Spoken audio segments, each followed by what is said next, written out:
right. Greetings, everyone. Welcome.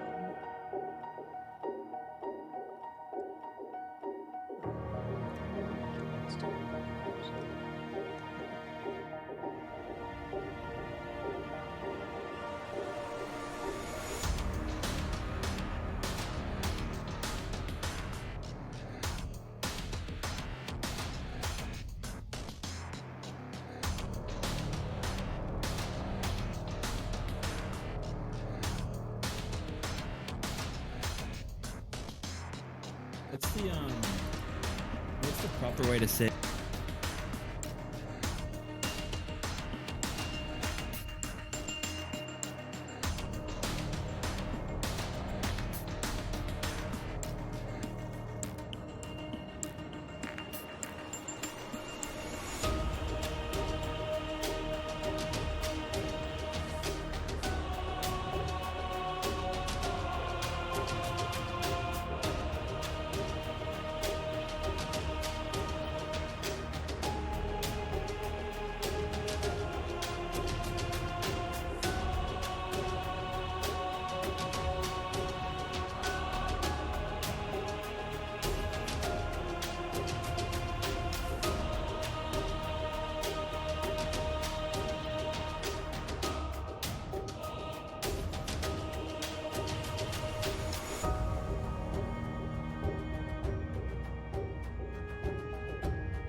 All right.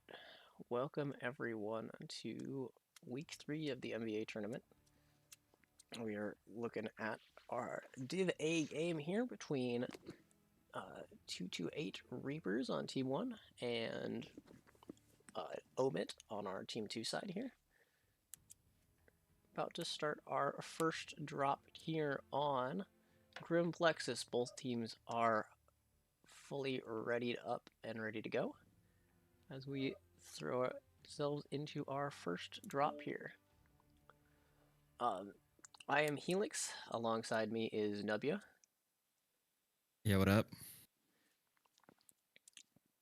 We're gonna swing into our first match here. So for the MBA tournament, we are seeing two teams of mercenaries compete for glory and prizes. See who wants to, or who can get the all available mercenary contracts in the inner sphere here. Prove themselves to potential employers. For the first drop here, we're looking at both teams are 8v8, and we are dealing with 4 lights and 4 mediums on this drop. Sort of unique for this tournament is that the scoring is based on there are a number of different scoring categories, not just drop wins. A drop win is where you'll get most of your points. You get 300 points for a win, but there are additional other criteria that you can get points for. The losing team of a drop can get up to 200 points back through mech kills, and then there will be bonus objective points throughout. Fleet command coming in. And we get into our first drop here. I'm going to start on the 228 side here. So we've got a Jenner A, Panther, 2 Trebuchets, a Gauntlet, a Black Lantern, a Jenner 2C, and an Urban Mech. What we got over there?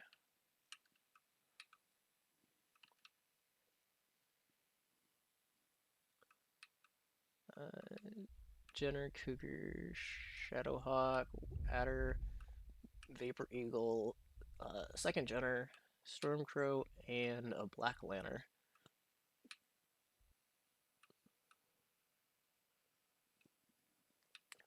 Both teams just sort of taking up positioning around the edge of the circle here. Looks like OMIT is starting to push through to the middle of the circle, trying to get more of an aggressive position here.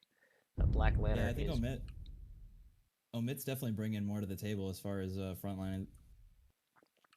Yeah, that's a much more of a close and personal deck, whereas 228 has a lot more range play. Although Yeah, we're seeing that already with the Jenner. That kind of unique mech with the 99% cooldown reduction. yeah, but on the other side, the OMIT guys do have these 2 dedicated long-range mechs back here, and the Stormcrow and the Vapor Eagle playing on this high ground. Gives them some good standoff range here with those mechs. We're just sort of, both teams are sort of jockeying for position here. We're sitting around the circle, just trying to see if anybody overextends or gets a bad peek in here, and trying to punish that. Yeah, there's a good mix of damage types. Mid side, you got the 2 long range and 2 pop tarts over there on the left side of the center.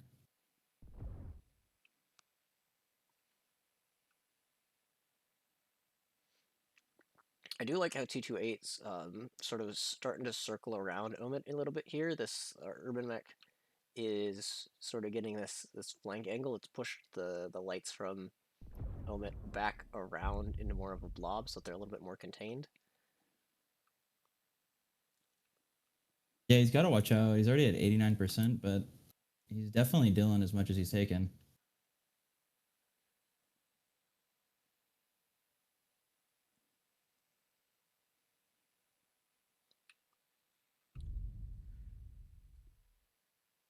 Looks like from the longer range traders are like between the Trebuchets and the Stormcrow is favoring 228 a good bit right now. You know, normally on that 5J you see double binary, but they elected to go 1 large laser, 1 binary. So that's kind of an interesting pick on for Fire Ant.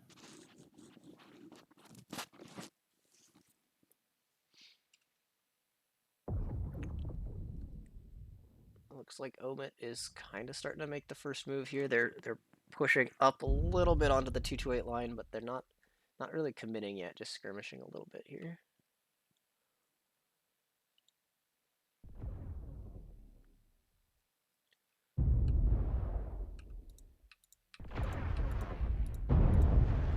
What do we got on that? Is it E or a large laser on the Jenner? On a large pulse laser, that is a little interesting. Yeah, it is, right? I don't really feel like it's. I don't know. They're kind of even right now, pretty matched up. Yeah, nobody's really gained an advantage. Nobody wants to make a push yet. Although I say that, and then you see 79% on the urban and 78% on the Jenner.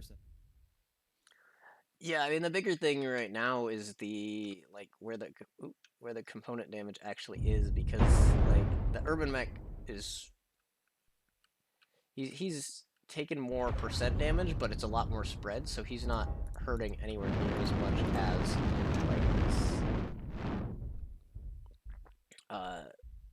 as much as it could be. Like he has taken a couple of back shots, so he's got a lot of front armor, but almost no structure left. Yeah, Urban's definitely got to be careful exposing his back. You know, that turret. He does it one more time, he's gonna be toast. Yeah. OMIT is starting to make a play towards their right side here. They're wrapping around a little bit here. I think that Hat and the Oxide can sense that there's a potential pick if he can take this Jenner A. He'll scare him back a little bit, but doesn't really want to commit quite yet. If it's about to be a 2v2, you got what's that, Taitsuga on the right, Taitsuga Jenner coming in, but he's getting chased off. Both are starting to fall back, it looks like.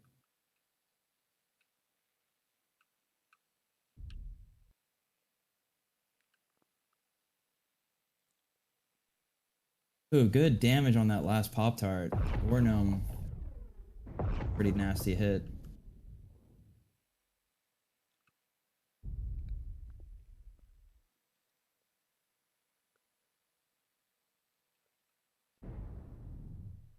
His right leg's about to go. About to be broke, I mean.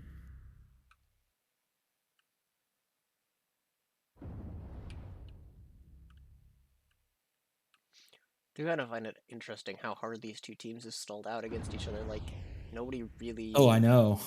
Nobody wants to make the push. This Stormcrow here from Zahn is taking Oh, a ton of dude, the damage. Prime over here is just getting annihilated. He's about to go down. He's at 40%, 38. If he gets hit again, he's probably going to go. Yeah, there he is. Yeah, he'll be the first drop of the match. This just That was a wasn't one of his great little grades. poke. Yeah. No, three of them poked all at the same time and just really took him down.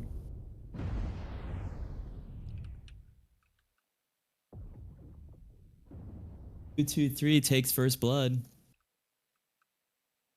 And that will lead to OMIT starting to ball up here and finally making a committed push through the middle here. Yeah, Hat's trying to make something happen. It's just he can't find it. Meanwhile, that Jenner 7A up top is almost open on that shoulder. So if he loses that, it's all of his damage go bye-bye.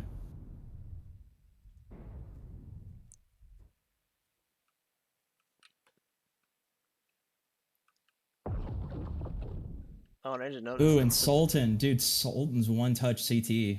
Yeah, the Panther here around is starting to get a good flank on him. So now that... Oh yeah, it looks like it's happened close range. Yeah, we've started. Black Lantern C is on top. He's on him.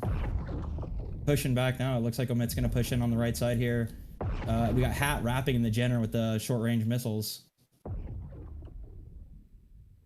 Oh, and he gets a back shot in. Fully kills Windscape. Oh, Fire Ant takes a back shot as well in the 5J. Ooh. They're responding now to Hat, but I don't know if it's going to be enough here. The 5J could go down in one more CT shot.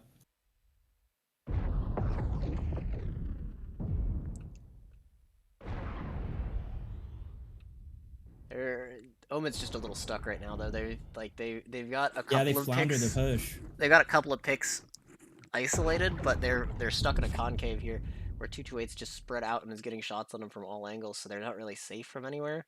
which means that they're not winning their damage race at this point. So that Right, just they ended up trading 2 for 2. So now we're dead even, but one of them's about to fall. That Black Lantern C on Omit's about to fall down. Same with the War Gnome on the Shadowhawk, so... Yeah, it's not looking too good for Omit right here. They really got to pull something together.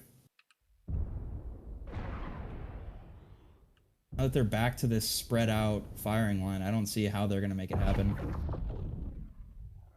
2-8 is just too fresh. Yeah, and then they go left. B3.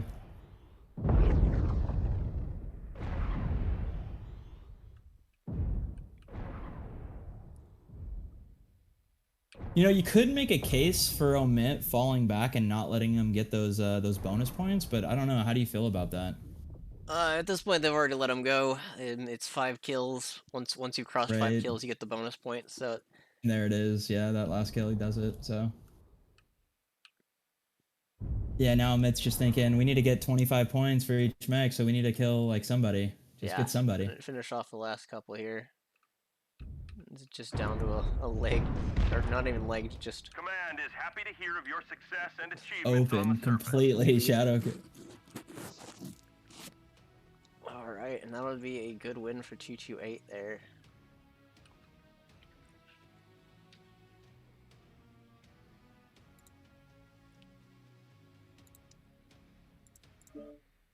Pretty even damage split across the board for 228.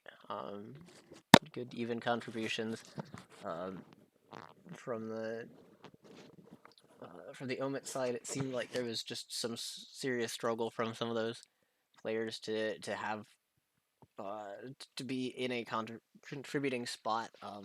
Like the traders weren't having a great time up on the hill against the 228 long range trade, and then they just got pushed back. Yeah, I think you called that out early, how 228 just had a better long range setup, right? They had the Jenner, the 2 trebuchets. It was, yeah, they definitely had a lot more poke damage with the jump jets. Yeah. Whereas Omit really brought the splash with the mag shot PPCs. I think the 7A was kind of an interesting choice. The 99% cooldown ER large laser, that actually it did a little bit of work there, which is surprising. Most people say it's like a meme, you know, but I'm surprised to see it run with the ER large instead of the large pulse laser. Just because the damage potential, but it was working for him. Yeah, the damage potential is exactly what I'm talking about. I'm like, the large pulse is absolutely the one to run, but he made it work with the ER large, which is, yeah, surprising.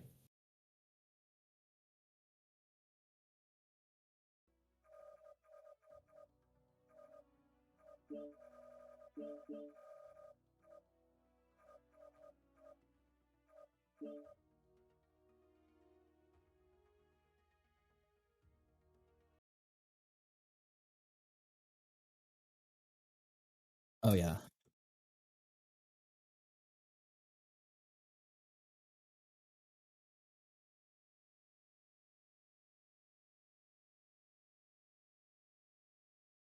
The terrain is just tragic too. It's like, oh man. If you can get hold the like E4 D4, you can have a really good time on that map. Yeah.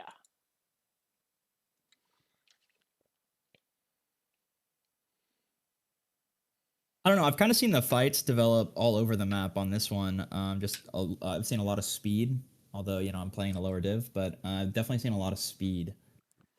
Yeah, it's a very small map, so it's like mobility can be a big factor because the map is small enough that if you lose track of a couple of lights or something, you could very quickly have them reappear up on top of your traders. And like the lines of sight are shorter than you would expect, so there aren't like the line of sight for the good power positions down to the main caps that you're going to be fighting for are under 1,000 meters, so you don't need like extremely long range traders. You can get away with a lot more like AC5 kind of trader, large pulse lasers, and get good damage in still.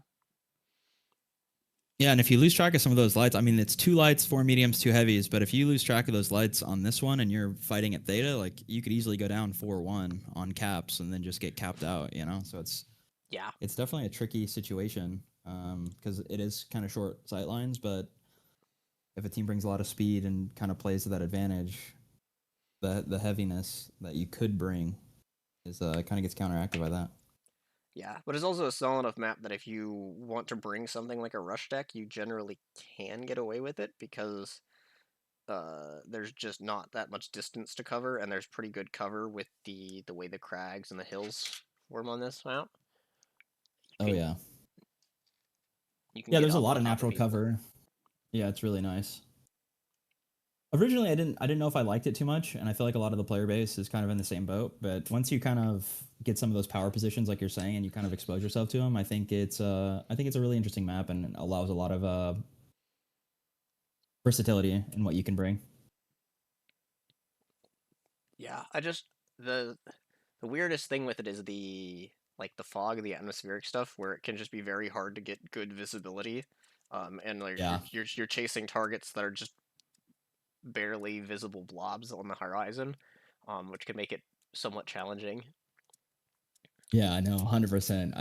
I'm like, bro, why do we have fog in a mech game? But okay, I guess we're on a sulfuric map. Okay, fair Yeah. enough. But still, it's kind of annoying. Definitely understand that aspect.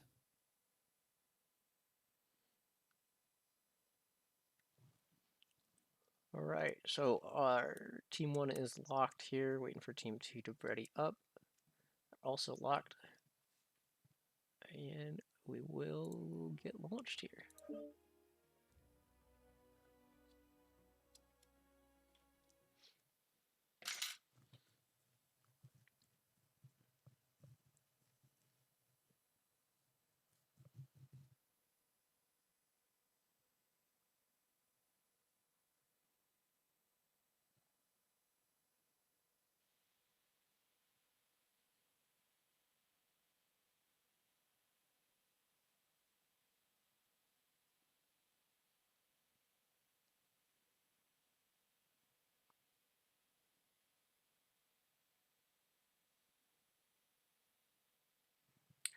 All right, moved into map 2 here.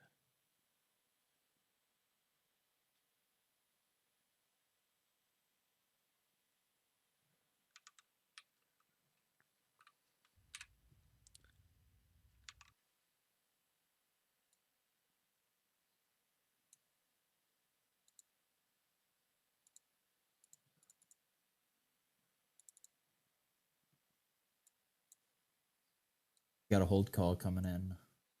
Okay. Away. It's unfortunate. So it looks like we've had a crash on the 228 side. Capture and hold the resource We'll point. just Stop any hostiles that get in your take way. this opportunity to look through our mechs. What we've got here while we wait for whoever it is to reconnect.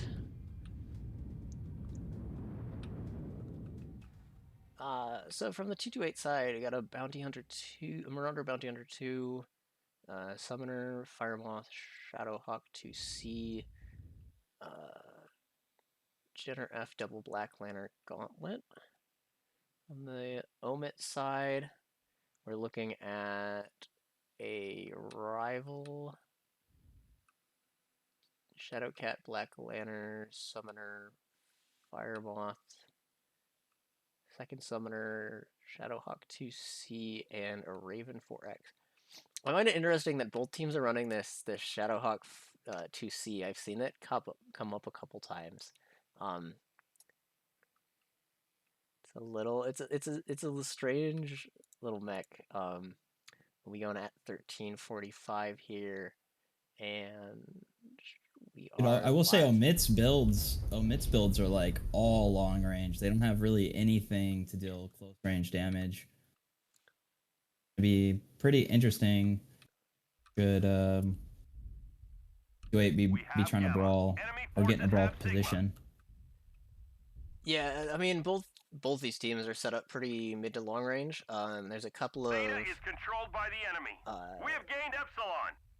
there's maybe a little bit more push on the 228 side with the double black lantern gives them a little bit more ability to brawl with the amount of armor that's on those things.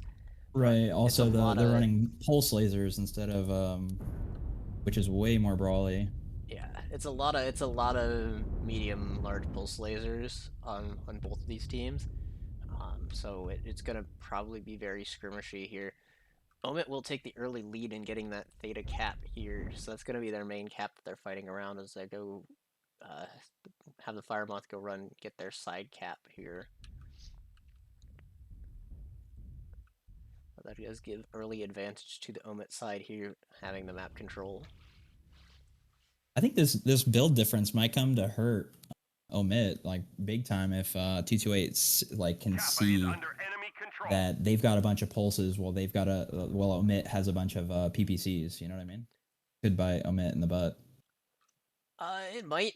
At the same time, like a lot of their PPC mechs are very pop Pretty tardy. fast. Yeah, skirmishy pop tardy stuff, so they can disengage pretty well. And they can just work the terrain on the map here. They can have a actually trade pretty well against those pulse lasers.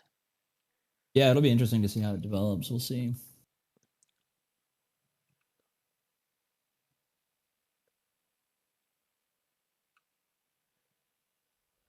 Right now, it looks like both Fire Moths are kind of playing a dance around Kappa. That's going to be like the secondary cap here. Is neither team really wants to push the Caldera. There's a big blob here forming on this side from 228 that's trying to go around their left side of the Caldera and take some space here. It's doing a good job punishing them, but looks like they are going to fall back. Yeah, that's particularly that shadow, the shadow cat there took a lot of damage. So they don't want to commit off of that.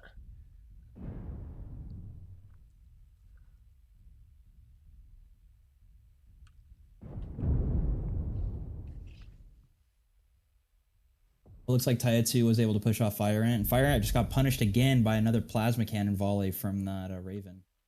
Huge. It went down to 87%.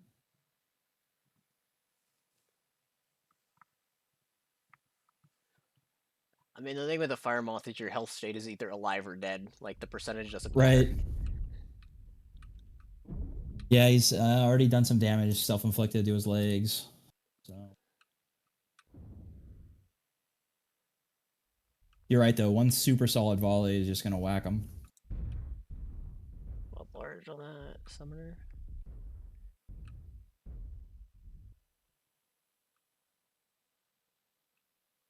The trades are very much going in the the longer range trades are very much going in the favor of OMIT right now because they've kind of got the 2-on-1 where those bull summoners are trading against that marauder in the back, Yeah. which is giving them. It's forcing Luminios to keep his head down. But the main body of this fight is going pretty solidly in the 228 favor right now. They're taking a lot less damage than they've been dealing out, especially like this Shadowhawk's pretty beat up. The Raven's also not having good luck on his jump spots here. Yeah, Taetsu just took another big hit on Fire Ant over in the Firemoth battle. Windscape tried to come off to support and got really punished for it. Lost like 20% of the HP. So that was really good on Taetsu to find that with the Firemoth duel. Ooh, but the Shadowcat is getting some massive damage. War Gnome's down to 45%. He's definitely exposed right now. That's not good. He's got to play really careful. Yeah, and the thing with that Shadowhawk build is that it is extremely sidestacked. So like he's lost a torso, but he's still at full fighting strength pretty much. So Right. He's not doing too bad for himself, but those ATMs from the Shadowhawks hurt a lot at this range. Oh yeah.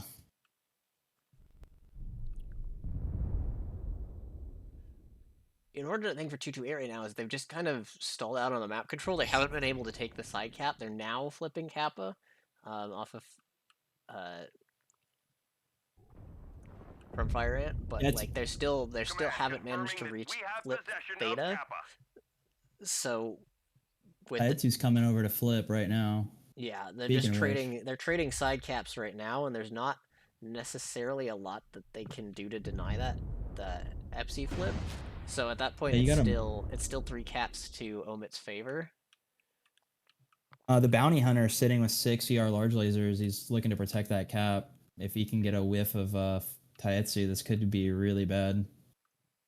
Yeah, the problem is Looks like he missed him. there's a lot of cover on that cap, so like strikes are gonna be your biggest thing. Good airstrike. Yeah, that's exactly what he just did. Very good call there. He did it 5-second delay, but he's not able to even touch the fire mob. Yeah, the fire moth is smaller than the cap point itself here. 228 is Right. using this opportunity though. They've boxed the rest of OMIT into one grid square here, and they're pushing 7 mechs here. Oh, big back hit on the Raven. Yikes. Tried to fall back and got punished for it. Yeah, they've realized that they have enough of a health advantage here. They just need to start committing to this fight, and they will do so. They're starting to push in and clean up these low health mechs from OMIT here.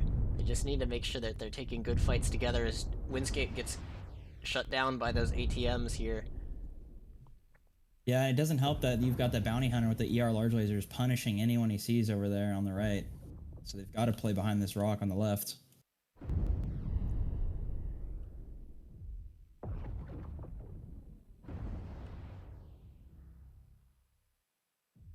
228 is just cleaning up here. Everybody's pretty low, so they just need to dive for these last couple of kills on these low health mechs. And it's just coming down to the 3v8 now. The solo fire moth here. Yeah, he's trying to make something happen, get anything he can. Yeah, he should be able to win the fight. Yeah, he will win the fight against the bounty hunter there. That is a fight that he is favored in the range. But now it's, you know, 1v6. There's only so much map for him to run across. He will get caught eventually here if 228 just takes map control here. They're already flipping Sigma, so that'll be 4 caps in their advantage. And they know where the Fire Moth is based on killing the Bounty Hunter and then trying to flip this cap in the back on Gamma. Yeah, it looks like that weapon system difference really did punish OMIT really hard there. They went for a slightly longer range PPC build, which is a lot hotter than the Pulse, and then the Pulse was just able to, you know, figure that out eventually, and they spelled it out, and they eventually just took the cake. That's probably going to be this Fire Moth gone.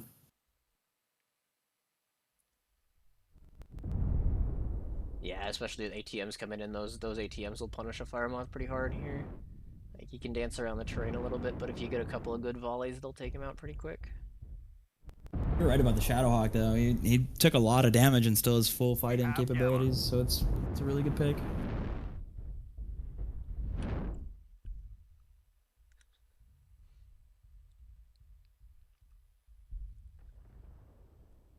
That was another kill pulled back for the Fire Moth here.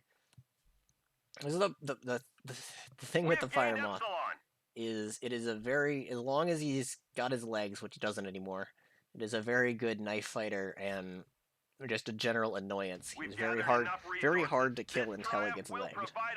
But if it gets legged, then it's just sad. GG, right? That's why I was so surprised. Fire Ant early on exposed his leg with over masking, but he was able to hold it down.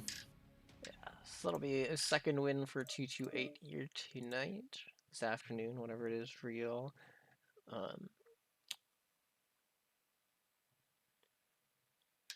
Pretty good damage numbers overall. Again, good split across the board. Everybody except for, you know, the Fire Moth didn't get as much damage, but he got almost 3 minutes of cap time, so he didn't need to be searching for damage there. Yeah, I think that's all they really got to do, right? I mean, that's their job, is to get those caps. Yep. Yeah, well played game for 228. They were winning their trades and they had enough of an advantage to push over on it. Yeah, I'm gonna keep saying it, but that weapon system, just the matchup there was super in favor of 228, and we kind of saw that play out pretty hard.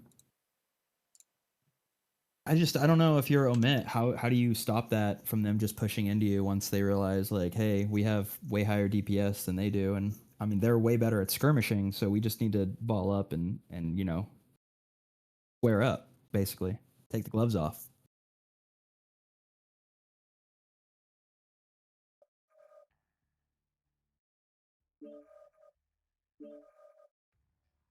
Right.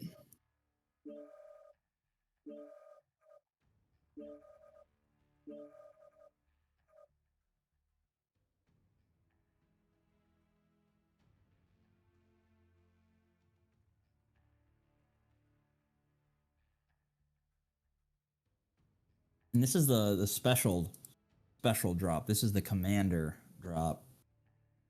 The Cyclops Direwolf Atlas mandatory assault.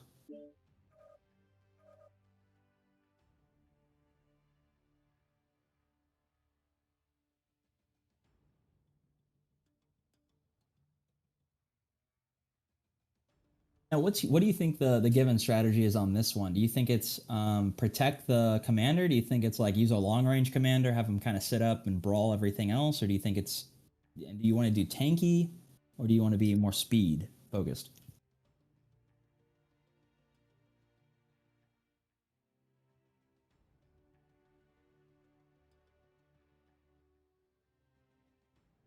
Right.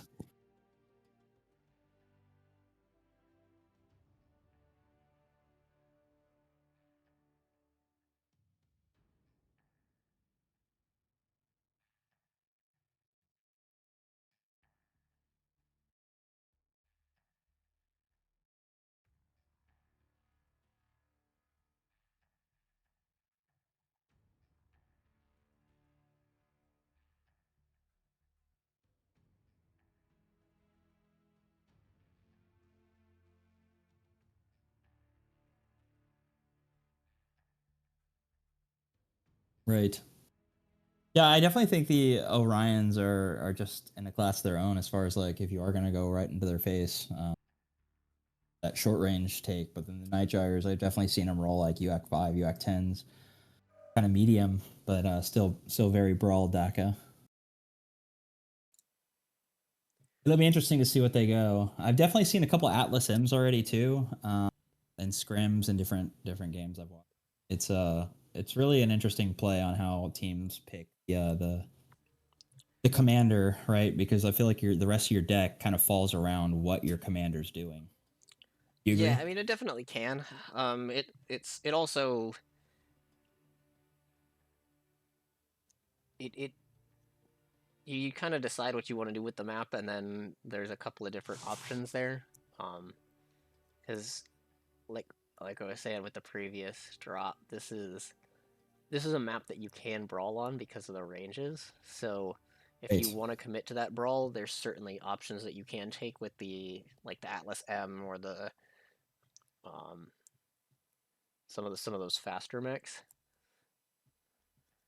Yeah, I my only thing is I haven't seen a good disengagement. I've only probably played or and watched scrims on the Caustic Classic maybe like 10 times now, and I just haven't seen a good disengage a way for a team that is running PPCs or kind of like a mid to long range poke build disengage from this because like you said, there's so many short lines of sight with really good natural defenses that break that LOS. So uh, yeah, it's going to be interesting to see what OMIT brings, considering the last two decks have both been that skirmish pop tardy. Yeah. You think they're going to stick with that, or have you watched any of their gameplay before? Um, I haven't seen as much from Omit. I've seen a little bit more from 228. I cast them a couple weeks ago. And I know that they tend to favor more of a long range hold style. I mean that's more common just in general amongst these uh, Div A teams, the Div A DB. teams. Yeah, they like to uh, they like to play at longer range because their players are just mechanically skilled enough to make those trades work for them. The NSR, like the short range stuff, doesn't necessarily play to their strengths as much. Um, Right. Plus, there's a lot Hoping to more. land the flick. Yeah, there's a lot more like macro strategy that you'll see with that, where the teams are playing around the caps rather than just trying to chase kills. So we'll see. There's different options that are available. Both teams are locked, so we will get going here.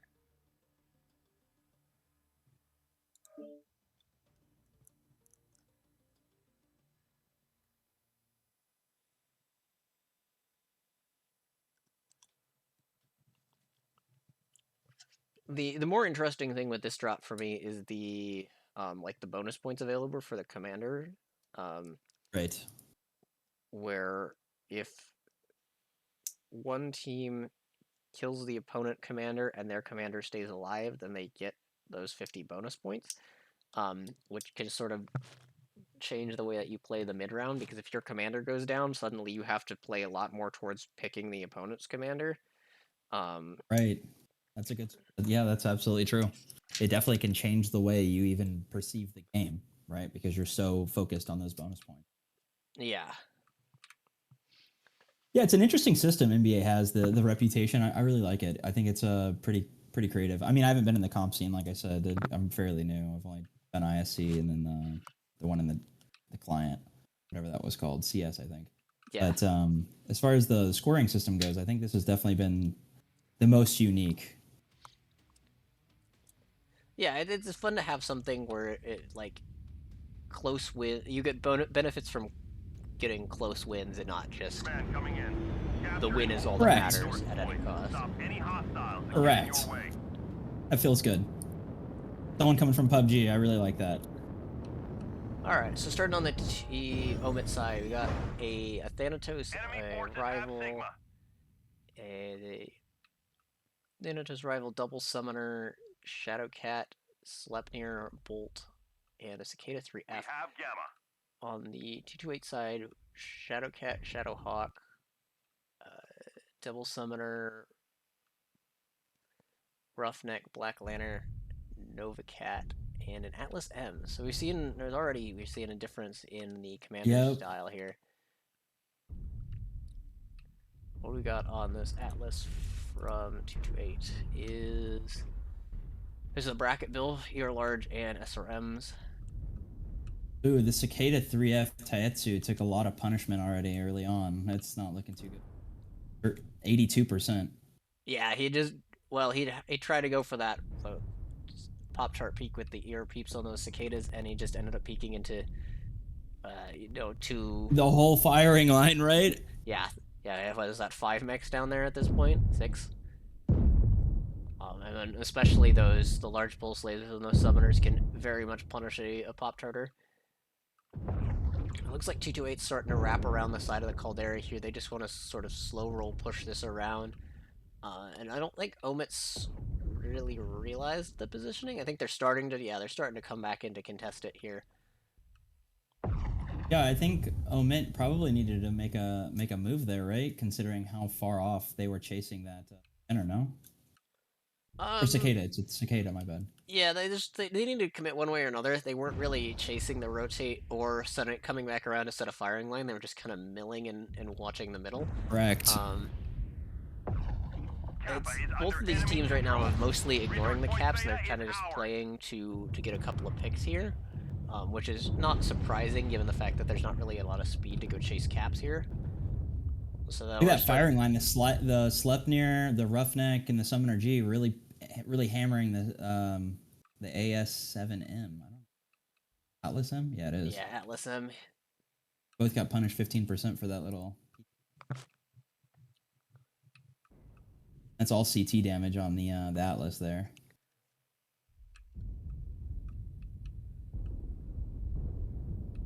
We're starting to run into is that the Atlas and the summoner who are with him don't really want to push because they don't want to be giving back or side shots to the Cicada, but that also means that they can't keep wrapping the main body of OMIT here that's stuck up on the caldera, the side of the caldera. So now we're seeing 228 starting to rotate around to the other side of the map here. Ooh, Zephron needs to get out of there quick. He's got potentially a 2-on-1 right here forming, maybe even a 3-on-1 if this Nova Cat gets involved. Yeah, he's getting caught a little bit overextended, but he's not too bad here. Yeah, not too bad there. one interesting mech I think from the OMIT side here is this Thanatos here, the double Gauss Thanatos. Um, it just is a sort of it's a strange long range option. I don't hate it. A double Gauss Thanatos. Wow, I haven't even checked this guy out. I didn't even see this. This is, yeah, that is kind of interesting. Is he pretty known for getting some headshots, Sultan? I'm not sure. It's definitely a good like pinpoint damage at range is never a bad thing. True.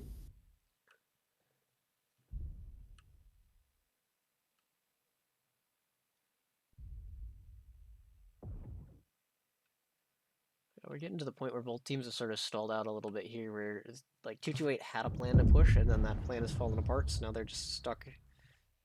Yeah, they got punished a couple times on these peaks, and it looks like this is the first time OMIT kind of has an advantage rolling into the mid game here in terms of just overall damage spread. Now, we don't know exactly where all that damage is on the components, but as far as percentage goes, I think OMIT is in a slightly better predicament, if not definitely marginally better. Yeah, it's a lot of side torso damage for most of these. The bolts is open CT, which is hard to work with, but otherwise it's pretty spread across. Like there's not a ton of open components right now, so it's the health state overall is still favoring OMIT to a significant extent, though.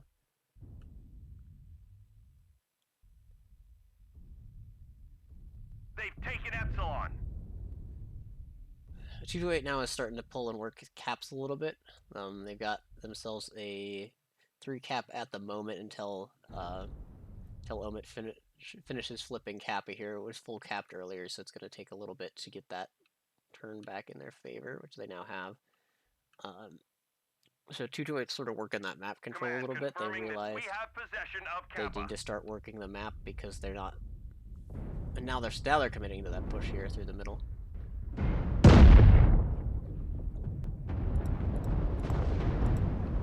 Yeah, you got Windscape on the far flank getting punished, but also if this push happens from 228, he could just get free backshots, Windscape.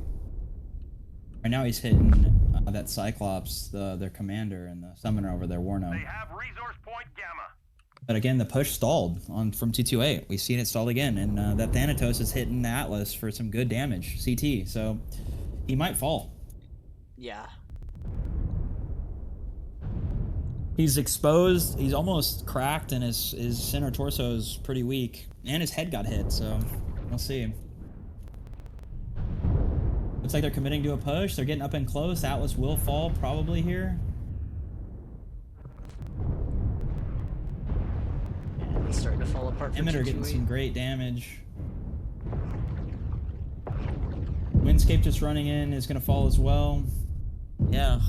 That Roughneck was in the prime position, got 3 backshots on all 3 of those mechs.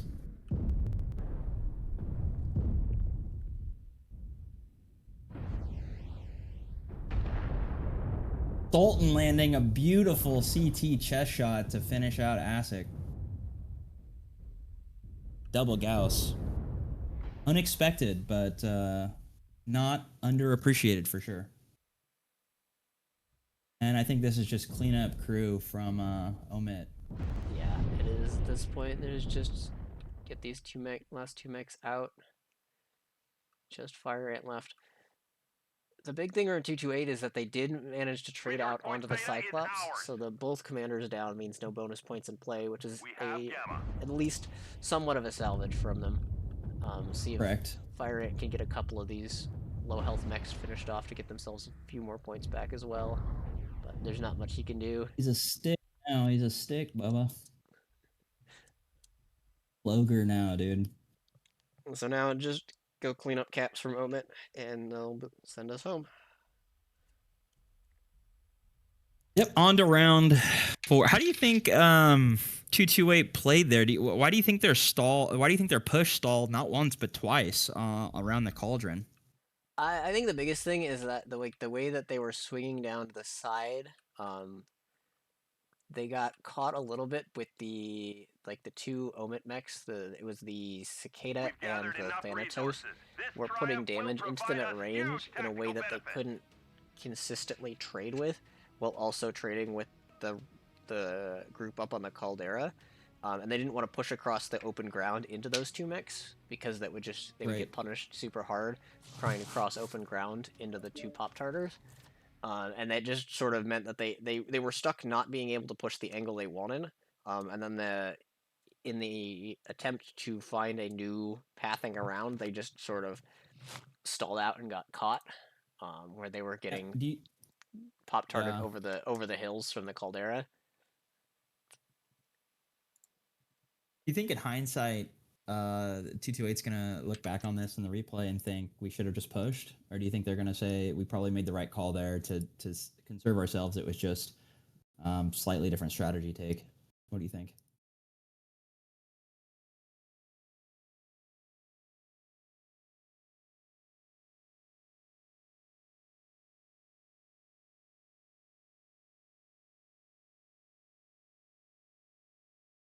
Correct. Yeah, and OMIT definitely had DACA, right? So it was definitely in favor of a brawl to 228, whereas OMIT, like you said, had that long range, well, medium range skirmish ability.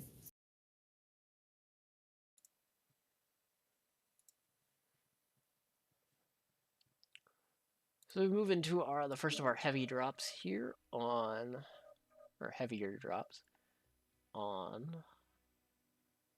Yeah, it's 2 lights, 2 mediums, 2 heavies, 2 assaults. Yeah. That flank engagement. And this bonus point is going to be the all heavies, all assaults need to drop for the additional reputation.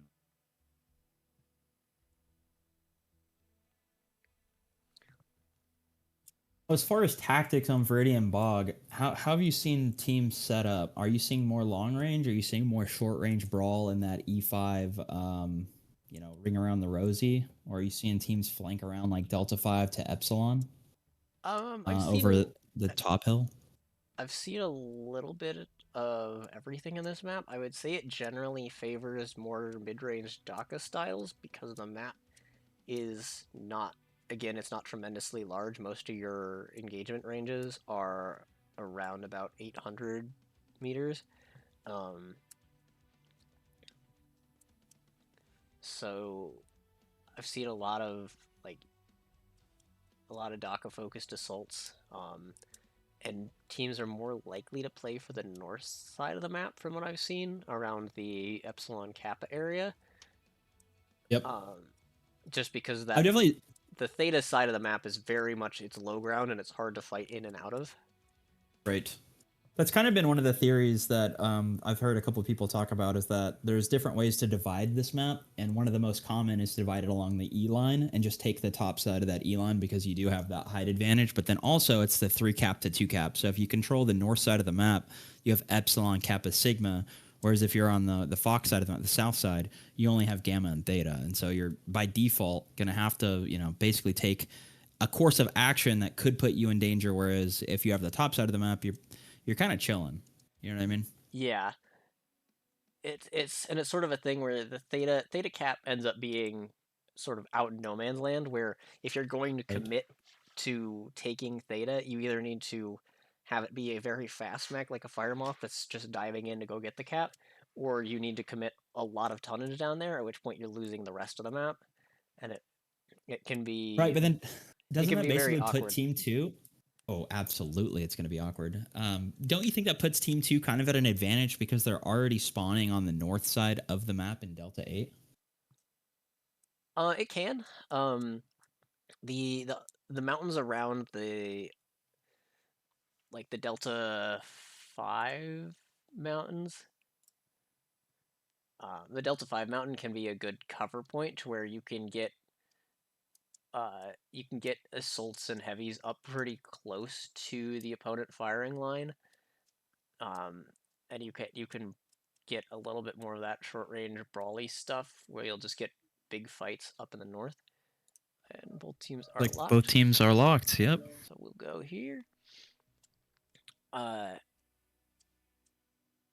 It sort of depends. Like there's opportunities where Team 1 has to make more of a push. They're not given as much map control at the start, but at the same time, the cover works for them to commit those pushes.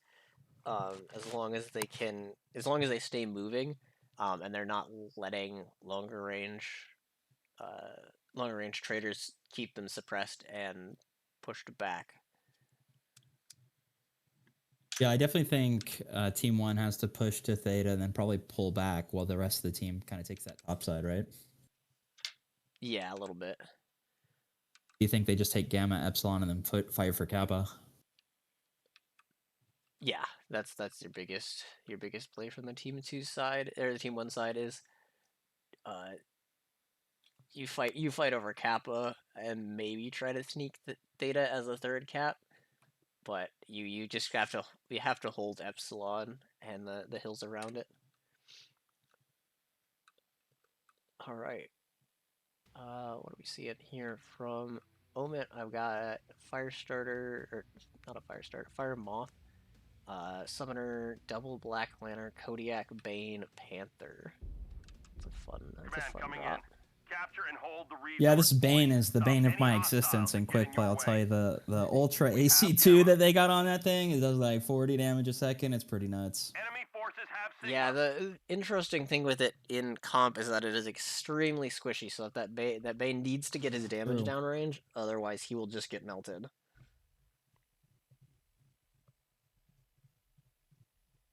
Yeah, we're seeing a little bit longer range, or shorter range rather, on the Annihilator. We have gained Epsilon. Yeah, so Kappa is under enemy control. Both of these teams have kind of gone for a split, like one longer range, one shorter range assault, where there's for OMIT, it's the a Bane and a Kodiak here. Whereas for 228, we're looking at an Annihilator and an Executioner, so it's an Executioner with ERPPCs or large lasers, and the Annihilator with more short-range DACA here with the AC-10s, AC-5s. And just like you said, look who's over there at the Theta for OMIT on Team 1. Firemoth, Taetsu. That short range kind of light mech needing to trade for trying to take it, but I don't think he can. I think yeah, well, so Red on Team 1 now is at that disadvantage like we were talking about. It's almost like they have to make a play here soon, right? Otherwise, cap score is just going to eat them alive. 228's gone for an interesting strategy here where they've put the Executioner up here on this high ground, so he can control a significant portion of the map, and he can watch a significant portion of the map, where he can watch the Theta cap, and he doesn't really have control over the other caps towards Kappa or Epsi, but he can watch a lot of the map rotations on that high ground up in the Delta 5 area. This could get real spooky for the Shadowcat. He's kind of playing in on the top side Delta 5 hill that is OMIT's territory, right? They've got a lot of heat over here. The Annihilator, though, is playing on Echo 5, watching the hill. Could get wrapped on. The Summoner's coming across, though he falls. I think falling here is a good thing for him, though, because that gets him out of the line of sight of the 228 Summoner and long range. Executioner. Yeah, you're right. Plus, he's mostly coming down to try to support the Theta take here from the Fire Moth, because he's trying to scare off the Locust. And I think he did a successful job there. The Locust is back in pretty far up, but the Executioner does have kind of raid boss status over Theta, but he's not looking. He's deciding instead to punish that Summoner that came down to support.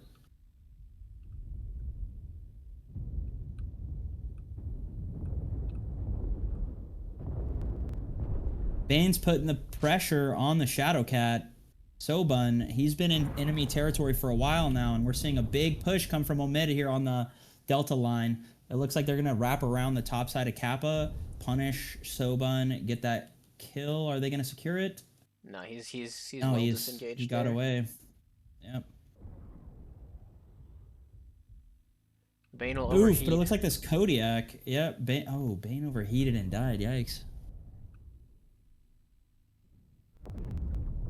Ooh, the Annihilator Summoner G is finally coming around and punishing the Annihilator right in the back, but he's getting punished from the long ranges. Their own Summoner. And the Jenners here, Annihilator goes. Jenner versus Summoner. Summoner's getting hit from that Executioner long range ER large lasers. He has no friends. No friends close enough. Oh, and he stays alive. Look at Theta this. is controlled by the Yeah, enemy. good disengage from the summoner there. The Shadowhawk's chasing him, but with the Fire Moth and the Grasshopper coming in, he has to pull back. He can't fight at that short of range, especially Yeah, with the against that ATM, I Fire mean, Moth. he's kind of boxed himself into a corner as far as close range, mid range. You kind of have to stay at a certain distance. Oh, this dive from the Black Lantern though, that's a little ambitious. He will get punished for that. Yeah, that was ambitious is a good word choice.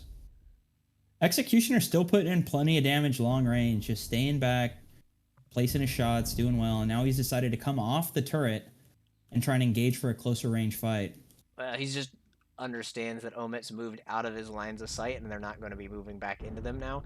They don't really have anything left to go play for Theta as much, so he's going to move up to this closer hamburger kill here and start getting damage downrange. He'll finish off the summoner. Big trade back and forth. OMIT down to the last 4. Okay, now we got a 4v3, 4v5.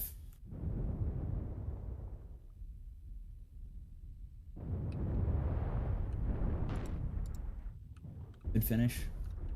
I think this Locust is legged here. Yeah, the Locust is legged, so he's out of the map. The Shadow is also lane. The Shadow Cat with the ATM 24, but no one's able to finish him. So yeah, well, he doesn't need legs up there. He's just peek over the top of the hill and put missiles down. That's what he's doing. Missile boating, and he's doing his job really well.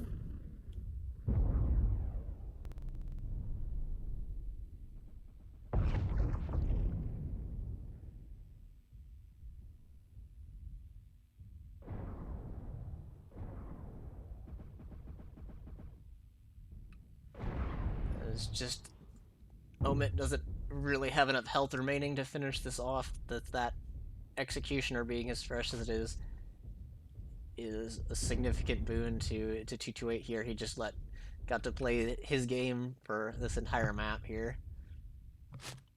Yeah, it's a pretty good strategy putting him up on that hill up there, letting him kind of make his way downtown and get as much as he can. Locust was legged, you're right. He's almost cracked on his right, but I don't think he's going to be able to finish him off in the Black Lantern. Yeah, the Lantern's just trying to disengage here and stay alive while he's being chased. So he probably could finish off 1 or 2 of these mechs. He just is trying to make sure that he's taking a 1v1 fight rather than fighting into all 4 of the 228 mechs. Yeah, and in the meantime, it does look like he was caught out. The last alive.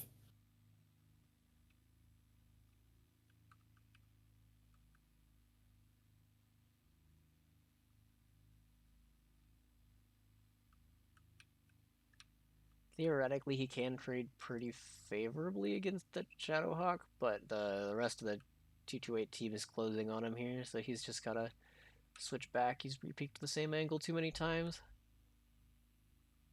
I definitely think at this stage of the game, there's no surprises left.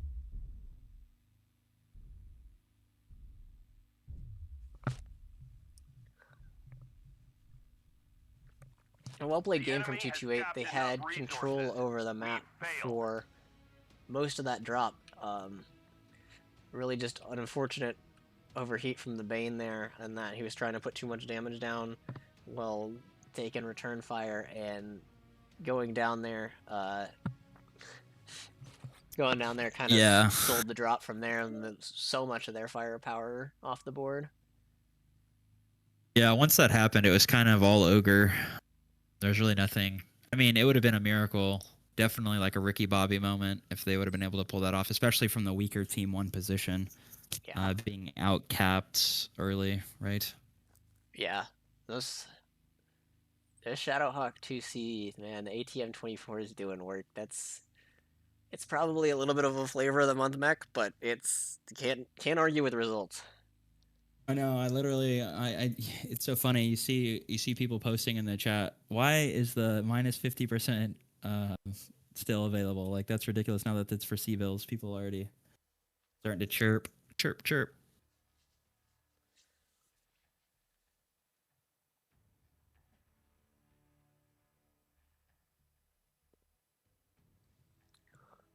All right. And we'll swap teams in just a second here.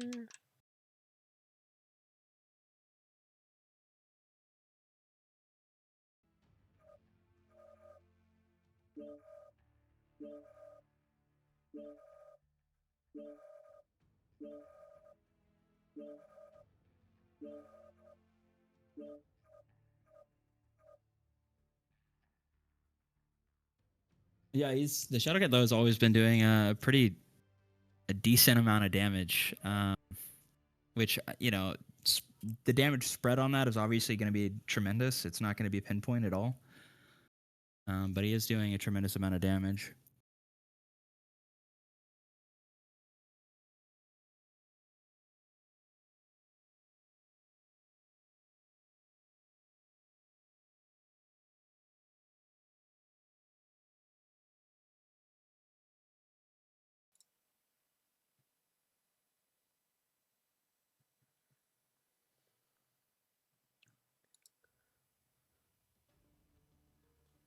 As we move into our final drop here, this is going to be the most fun one, as that is the extremely high damage, or extremely high tonnage.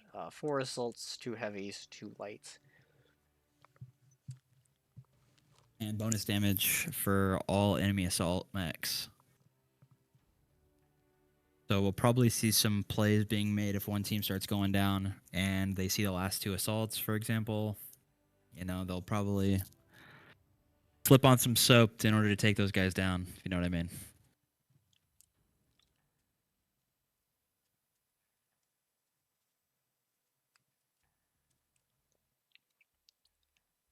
So the interesting thing will be if we see the same sort of strat as last time, because with the higher tonnage here, this does tend to favor more of those Daka type assaults that can chew through armor on these heavier assault mechs.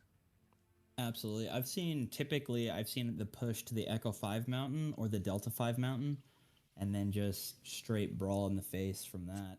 But that's in the lower divs. From the higher divs, I haven't seen much, but from what we have seen, the long range is probably going to play a big part here. Trying to get an opening, like you said before, in the mechanical skill set of some of these players and just try and take apart their enemies, whittle them down over time rather than just, hack slash, if you will. Yeah. But it will be interesting to see what Team 1 does, because Team 1 starts on the lower ground. They've kind of got a way to work, especially if they want to get their 3 cap, which I feel like is going to be not really possible unless they set up looking down at Theta and they really try and force the issue there. But then they just give up too much on the high ground over March of Delta. So, see.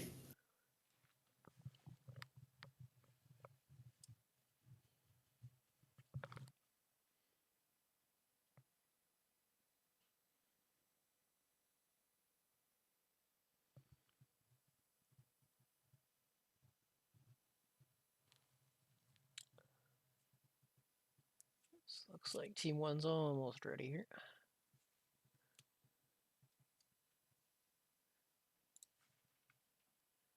With that split, what are we looking at here? That is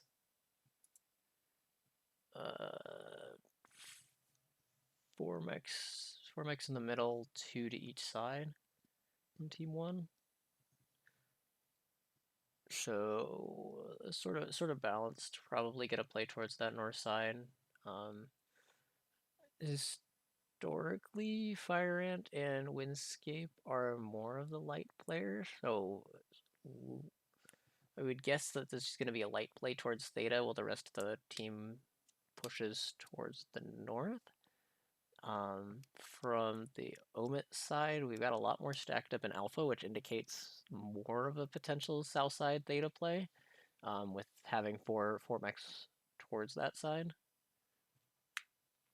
Yeah, the lineup definitely does suggest that Fire and Windscape and the lighter tonnage mechs are going to push to Theta and try and contest that. Maybe we'll see Soban and Sir Epic kind of give support on the Fox 5 hill, or maybe even Fox 4 hill, depending on the range that they want to bring to the table. But Yeah, it definitely looks like that's how it's going to unfold as far as 228 is concerned. Now, OMIT is kind of matching that energy, but they're sending instead of 2, it looks like they have 4 in that bottom alpha. So if they have a clash at theta, I do think it's going to go OMIT side just based on the tonnage there. We have both their light mechs or their lighter tonnage mechs or pilots and 2 of their well. So Got it.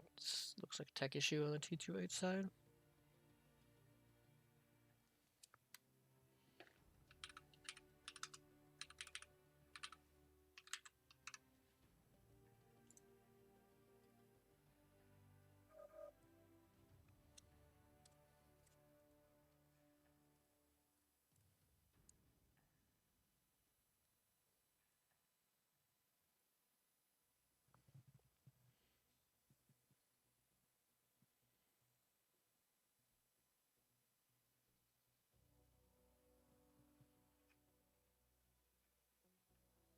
Viridian Bog. So is this map played pretty often in competitive? I feel like it's a pretty I think the last time I saw it in competitive was CS24.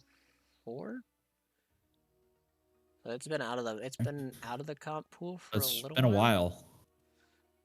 I'm not And do you think that 100% has on to that. do with the I yeah? think the Do you most think that has to do with the unbalanced nature of the map?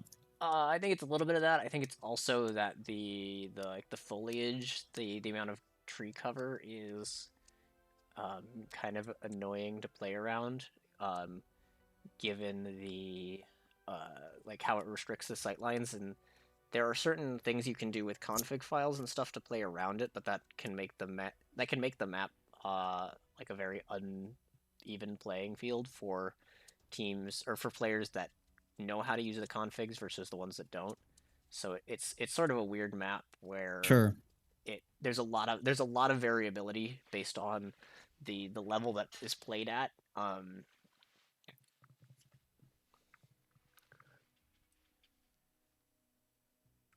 Yeah, I definitely agree. The player with the config file should win on this map every time with that modification. But then again, most of these teams, especially in Div A, Div B, are probably all running config file modifications, Yeah, which, likely. as per illegal, so Yeah.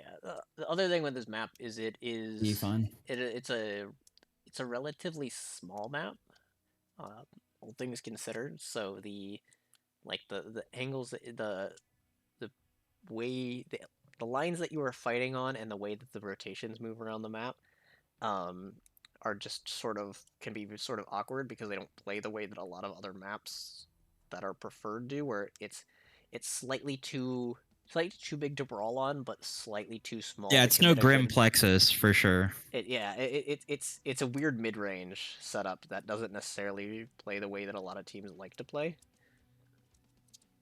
Yeah, you've got a couple sightlines like that Executioner was in where you could realistically see 1,500 to 2,000 meters out.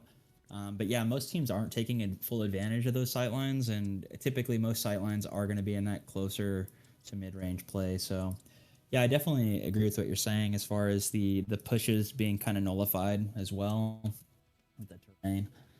So it is definitely an interesting map. I'm glad they have it in this. I kind of like it. The elevation changes is one of my favorite things about this map.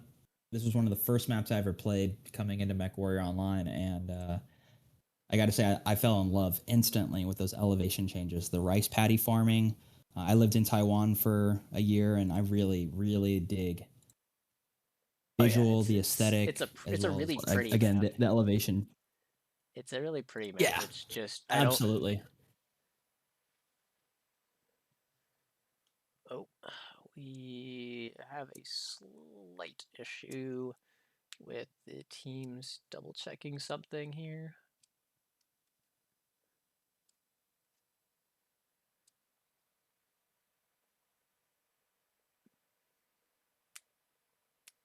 DMs in progress between teams. Uh Yeah. oh. Nani? Well, we'll get it sorted out here. No worries here. Yeah, no worries at all.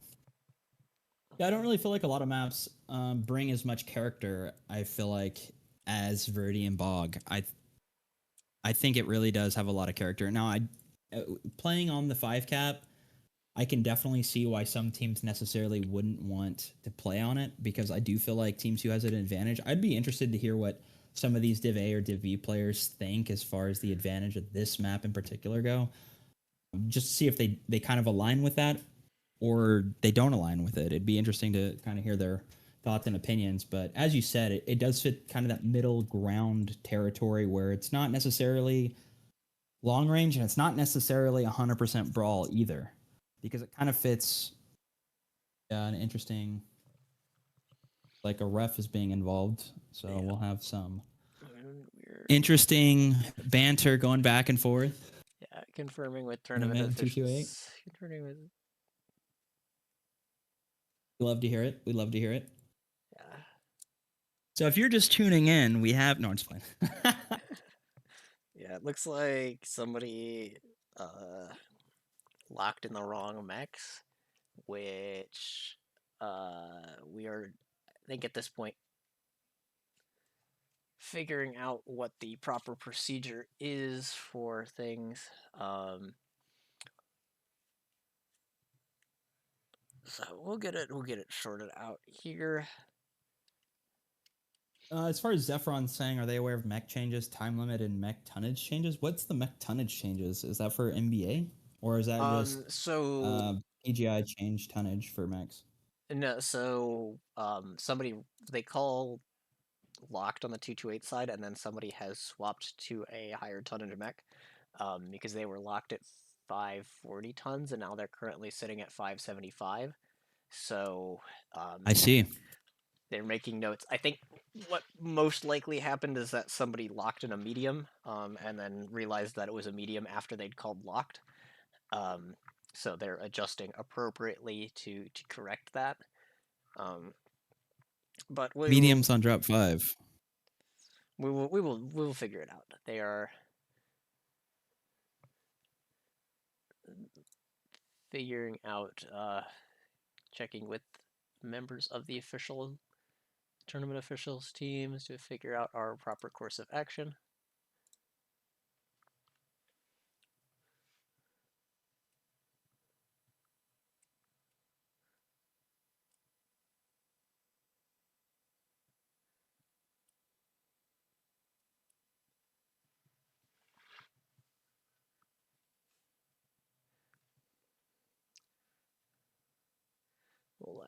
We'll say we'll lock, and if the drop is void, we will do a redrop later, potentially, once we get confirmation from officials. Exciting.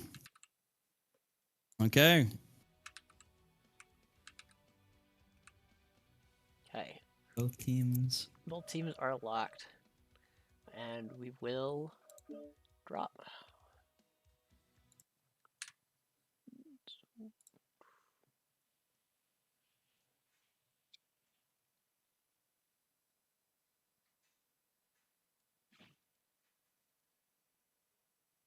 They get pretty spicy in these Div A lobbies, or what? Not too bad. These guys are been playing long enough to understand how the rules are supposed to work, which means that they are good about checking things that are potentially done wrong. What do we got here? Novacat. Ooh, we got Thunderbolts. We've got a Longbow 12C, dude. Yeah, I was wondering. Interesting. It's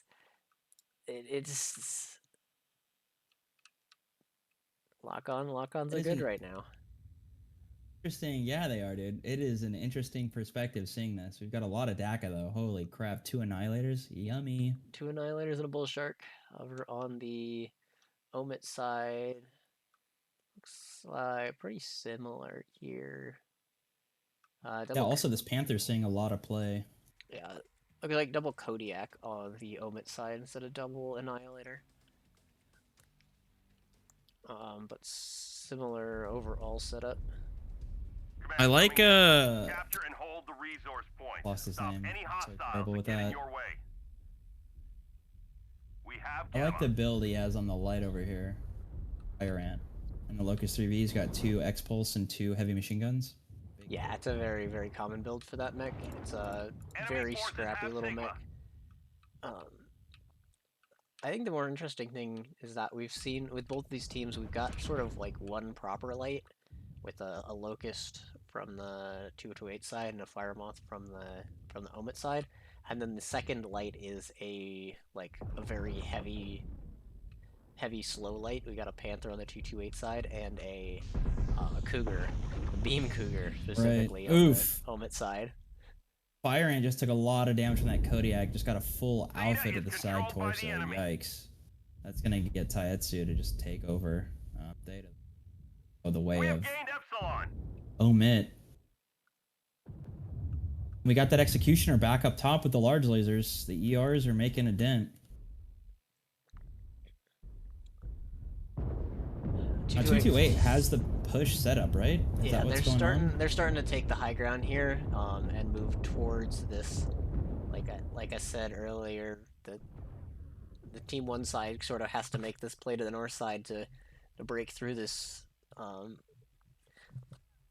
cover and then push on to Kappa, and that sort of looks what they're setting up to do Kappa here. is under enemy Is set up control. the bull shark and these annihilators towards the high ground here, and then just take the Medaka fights across.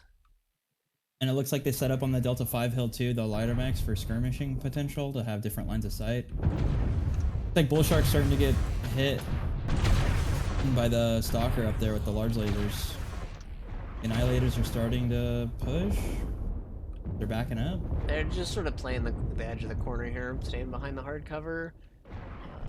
Just trying to get some. Looks like the full commit's happening right now. Yep, we've got the firing line established from 228. We've got the bull shark, annihilator, Novacat, annihilator as well. Yeah, it looks like the farther back Kodiak was the first target. He's now fallen down, and the summoners sort of stepped up as the next target. And the Thunderbolts are getting engaged. Yep, the beautiful sound of them guys ringing out. Love to hear it. Red Baron goes down. The other Annihilator looks to be right behind him. He's getting slaughtered by the Kodiak. Yeah. Bull Shark making a dent.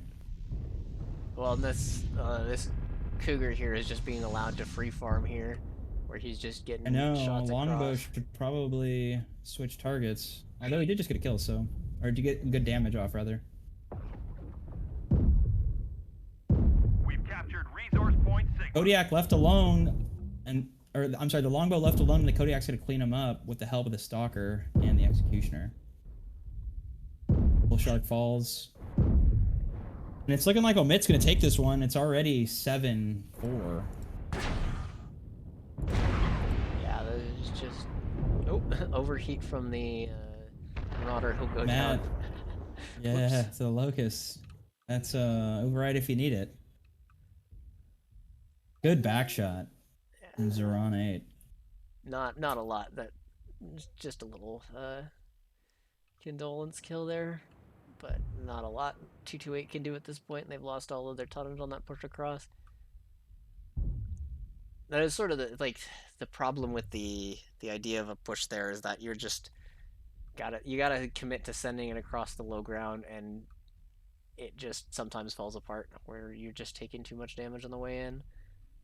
Yeah, it fell apart super quick. I don't really know what they could have done differently, unless target selection was their main concern. The Annihilators got caught up on the first skeleton there, the spine, and just weren't able to make it past because the Kodiak and the what was that other mech right there that was free farming? The Cougar, right? Yeah. Just had free reign of both the Annihilators and then the Longbow. So, just yeah, it's a rough predicament. Team one's in on this map. Enemy forces have Sigma. There you go. Omen will flip a cap and get across.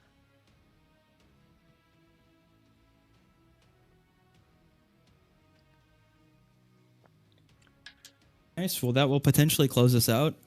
Unless there's going to be a redrop.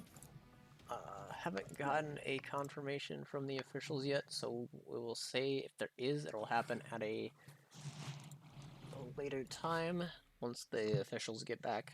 So I think that is all of our drops for today. What did we end at? Was it 4-1 or 3-2? 3-2, 228 took 3, OMIT took. Nice. Couple close games and a couple not so close games.